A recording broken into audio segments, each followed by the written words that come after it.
மச்சான பாத்தியா? உங்ககிட்ட பேசுறானா? பேசுனான்டா, பேசுன. என்ன சொன்னா? அந்த ஐயா சொன்ன மாதிரி கோபத்துல ஏதாவது பேசுறானா? அப்படியெல்லாம் ஒண்ணு இல்ல. என்னை பார்த்த உடனே அப்படியே சிலையா நின்னுட்டான். ஆச்சரியத்துல அவனுக்கு பேசக்கூட வாய் வரல.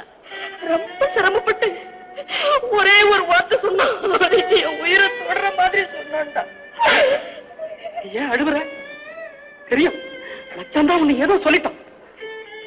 அவனை இப்பயும் போய் பாரபரன்னு பிடிச்சி எடுத்துட்டு வர. வேண்டாண்டா, நான் சொன்னா கேளு. அங்க போக வேண்டாம். அவன் சந்தோஷத்தை கெடுக்காத. நான் போனவே தப்பு. போனதோட எல்லாமே அவன் என் மகன் தானே சொந்தம் கொண்டாடுறது. அதை விட பெரிய தப்பு. உன் மேல தப்பு இல்ல, அவன் நடந்துகிட்டதான் தப்பு. அத்தை, நீ வீட்டுக்கு போன. நான் போயிட்டு அங்க போக வேண்டாண்டா. முடியாது, போகத்தான் போறேன். அந்த அயோக்கிய பார்த்து எங்க அப்பா என்னவா சொன்னு கேட்கத்தான் போறேன். யாரோட அயோக்கிய? யார பார்த்தா அயோக்கிய சொன்ன? இதை விட உனக்கு என்ன அக்கா?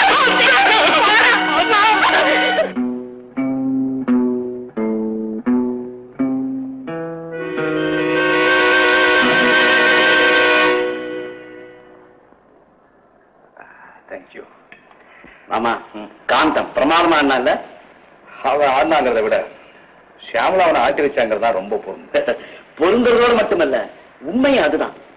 மாமா, காந்தம் யாரு தெரியுமா? ஒரு மாட்டுக்கார பய.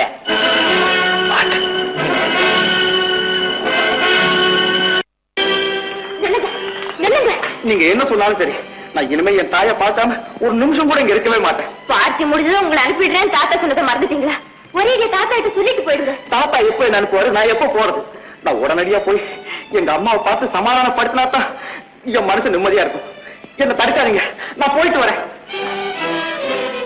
திரும்பி வராத, அப்படியே போய்.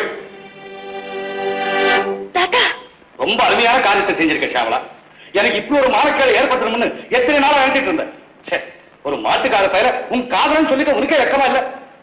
அது இல்ல தாத்தா. என்ன இல்ல? ஏண்டா, நீ ஒரு மாட்டுக்காரன் தானே? ஆமாங்க. நீங்க படிச்சவ பணக்காரன் என்கிட்ட போய் தானே சொன்ன. அவர் சொல்லல தாத்தா, நான் தான் சொல்ல சொன்னேன். நீ சொன்னா சொல்லுறதா? ஏண்டா, உங்க எங்க போச்சு? தாத்தா கேட்காத, நீ போகல. ஒரு பொண்ணு என்னதான் செய்யறாங்க ஒரு அளவு இல்ல. ஷியாமலா என்ன செய்யுமாமா? அவன் தான் அப்படி ஏமாத்து. போய் சொல்லி ஏமாத்த பார்த்தா போலீஸ்ல கம்ப்ளைண்ட் பண்ணி 7 வருஷம் புள்ள சொல்ல. ஆமா ஆமா, இங்க சிரிச்சது போதாதுன்னு போலீஸ் ஸ்டேஷன் சீக்கிரமா. சச்ச, வெளியே சொல்லிக்கிறதுக்கே வெக்கமா இருக்கு. முதல்ல எனக்கு வெளியே போக சொல்றேன். இதோ பாருங்க, உங்க சொத்து காசப்பட்ட உங்க பேத்தி மேல ஆசை வச்சோம் இங்க வரலீங்க. உங்க உயிர் ஊசலாடு, உடனடியா வந்து காப்புங்கன்னு என்ன கெஞ்சி கேட்டாங்க. சரி, நீ காப்பாத்தி நான் வாழ வேண்டிய அவசியம் இல்லடா. அதை விட செத்துடலாம். சும்மா நீங்க எப்படி நினைச்சாலும் சரி, ஆபத்துக்கு போய் சொன்னா பாவம் இல்லைன்னு நான் நினைச்சேன். தான் அப்படி சொன்னேன். ஆனா இது இவ்வளவு பெரிய பழியை என் மேல சுமத்தும்னு எனக்கு தெரிஞ்சிருந்தா சத்தியமா சொல்றேன் ஐயா, என் தாய் மேல ஆணையா சொல்றேன், நான் அப்படி சொல்லி இருக்கவே மாட்டேன். அம்மா தாயே, ரொம்ப நன்றிம்மா. நான் உங்களுக்கு செய்த உதவிக்கு எனக்கு தகுந்த கைமாறு கிடைச்சிருச்சு. இதுக்கு மேலேயும் உங்களுக்கு பொய் சொல்ல ஆள் தேவைப்பட்டா தயவு செய்து என்ன மாதிரி ஏழைங்களை மட்டும் தேர்ந்தெடுத்துறாதீங்க. அவங்களால இந்த மாதிரியான அவமானத்தை தாங்கவே முடியாது. ஐயா, நான் தெரிஞ்சோ தெரியாமலோ ஏதாவது தவறு பண்ணிருந்தா தயவு செய்து என்ன மன்னிச்சிடுங்க ஐயா, என்ன மன்னிச்சிடுங்க. தாத்தா, இது ரொம்ப அநியாயம். நான் தான் அவரை வற்புறுத்தி அழைச்சிட்டு வந்தேன். அது தவறுன்னு எனக்கு என்ன தண்டனை வேண்டாலும் கொடுக்க நான் ஏத்துக்கிறேன். அவர் ரொம்ப நல்லவர். எனக்காகத்தான் போய் சொன்னார். பெத்த தாயே தெரியாதுன்னு சொன்னார். அவரை நீங்க எப்படி அவமானப்படுத்துறது கொஞ்சம் கூட சரியில்லை. நான் உங்க பேச்சுங்கிறதுக்காக நான் செஞ்ச தவற மறைச்சு அவர் யாரோ ஒரு ஏழைங்கிறதுக்காக உங்க இஷ்டப்படி எல்லாம் பேசிட்டீங்க. அவரை வெளியே போக சொன்னதுக்கு பதிலா இருக்கலாம், அவரை கேவலமா பேசுறதுக்கு பதிலா என் கழுத்தை நெரிச்சு கொண்டிருக்கலாம். இந்த பாவம் என்ன சும்மா விடாது தாத்தா, சும்மா விடாது. ஷியாமலா,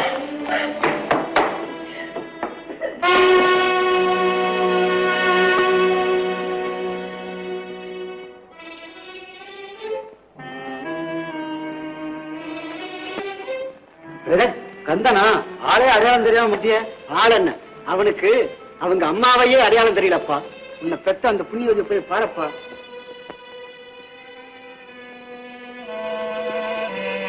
அம்மா, அம்மா, என்னை விட்டுட்டு போயிட்டீங்களாம்மா? இந்த பாவி முகத்தை பார்க்க பிரியமில்லாம போயிட்டீங்களாம்மா? வா போகலாம்.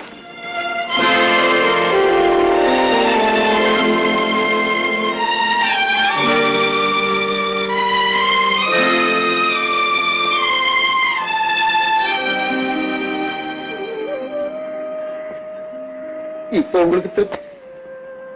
என்ன மன்னிச்சிருங்க. நான் உங்களை மன்னிச்சிடலாம் ஆக மாட்டேன். 10 பேருக்கு முன்ன பெத்த தாயே தெரியாதுன்னு சொல்லி உயிரோட வதச்சி கொன்னுட்டேன். காரணம் உங்க கௌரவத்தை காப்பாத்துறதுக்காக. இப்படி எல்லாம் நடக்கும்னு ஆரம்பத்திலேயே எனக்கு புரியாம போச்சுங்க. புரியாதுதான். ஏழைகளோட வேதனை பணக்காரங்களுக்கு எப்படி புரியும்? நான் பணக்காரியா இருந்தாலும் உங்க வேதனையை என்னால உணர முடியுதுங்க. அப்படி உணர்ந்து பார்த்ததுனாலதான் எனக்கு ஆறுதல் சொல்ல வந்தீங்க இல்ல? வெறும் வார்த்தைகளால உங்க வேதனை அடங்காதுன்னு எனக்கு தெரியும். இருந்தாலும் உங்களை பார்த்து ஆறுதல் சொல்றது என் கடமைன்னு தான் நான் இங்க வந்தேன். உண்மையிலேயே நான் ஆறுதல் நீங்க நினைச்சீங்க. தயவு செய்து இங்க வராதீங்க, என்ன பார்க்காதீங்க.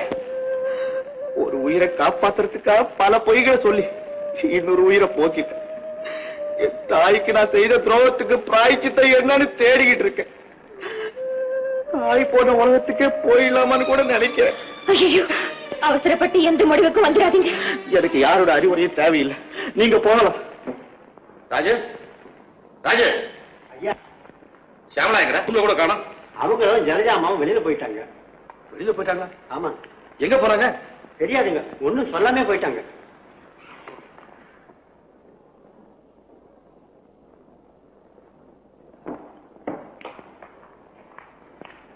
எங்கம்மா போயிட்டு வர? அவரை பாக்குறதுக்கு. யார் உன்னை போக சொன்னது? என் மனசாட்சி. போக கூடாது நான் சொன்னதை மறந்துட்டியா? இல்ல தாத்தா, அவர் உங்களுக்கு ஏதாவது துரோகம் செய்திருந்தா நீங்க சொன்னபடி நாங்க போயிருக்கவே மாட்டேன். போய் சொல்லி ஏமாத்திர நினைச்சது துரோகம் இல்லையா? இதுக்கு நான் தண்டனை கொடுக்கறேன்னு நினைச்சிருந்தா அப்பவே போலீஸ்ல ஒப்படைச்சிருப்பேன். அப்படி செய்திருந்தா ஜாமீன்ல மீட்டுக்கலாம். இந்த வீட்டுக்கே வந்தாரு, தாயை பிரிஞ்சு மகனையும் மத்தவங்களையும் பிரிஞ்சு இந்த உலகத்தை விட்டே போயிட்டாங்க. அது சரிம்மா, அதுக்காக இந்த ராத்திரி நீ அவன் குடிசுக்கு போயிட்டு வந்தா பாக்குறவங்க என்ன நினைப்பாங்க? யார் என்ன நினைச்சாலும் எனக்கு கவலை இல்லை. என் மனசாட்சிக்கு விரோதமா நான் நடக்க விரும்பல. என்னுடைய தொடர்பால நிம்மதி எழுந்து நிக்கிற அவருக்கு நான் தான் ஆறுதல் சொல்லணும். அதுக்காகத்தான் அங்க போனேன். அது கூட தவறுன்னு சொன்னீங்கன்னா நேற்று சொன்னதே திரும்ப சொல்றேன், என் கழுத்து நெரிச்சு கொண்டுடுங்க தாத்தா, என் கழுத்து நெரிச்சு கொண்டுடுங்க.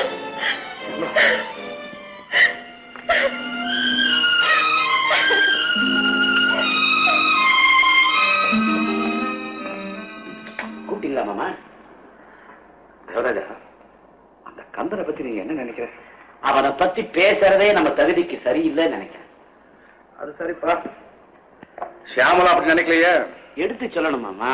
சொல்றதெல்லாம் சொல்லலாம். அவளும் பெரிய பொண்ணாயிட்டா. பாரு, பொதுவா இந்த கல்யாண விஷயத்துல மட்டும் அவங்க இஷ்டப்படி விட்டுறதுதான் முறை. முறைப்படி நடக்கணும்னா சியாமலா கழுத்துல நான் தான் தாலி கட்டணும் மாமா. என்னடா ஒண்ணு நிலைமை தெரியாம நீ என்ன போட்டு குழப்புற? நான் சொல்ல ரிஷி, நீ போய் அந்த கந்தனை பத்தி நல்லா விசாரிச்சுட்டு வா. சரி மாமா. கேள்விப்பட்டேன்பா, ஐயா ரொம்ப கலங்கிட்டார். நான் கூட ஃபீல் பண்ணேன்.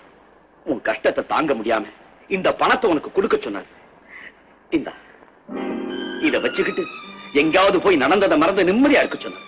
இந்த அப்படியா? கொண்டாங்கய்யா. அம்மா, இது என்னன்னு பாத்தீங்களாம்மா? பணம்மா, நாம இதுவரைக்கும் பார்க்காத பணம்மா. வீட்டை தேடி லட்சுமி வர நேரத்துல நீங்க போயிட்டீங்களேம்மா. அம்மா பாருங்கம்மா, இதயம் இல்லைன்னா கூட என்கிட்ட இரும்பு பெட்டி இருக்குன்னு ஐயா திறந்து காட்டி இருக்காரு. அம்மா, இது எனக்கு சாதாரணமா கிடைக்கலம்மா. பொய் சொல்லி உங்களைய தாய் இல்லைன்னு பிடிச்சு தள்ளி மானத்தை விட்டு அவமானப்பட்டு இதை நான் வாங்கி இருக்கேம்மா.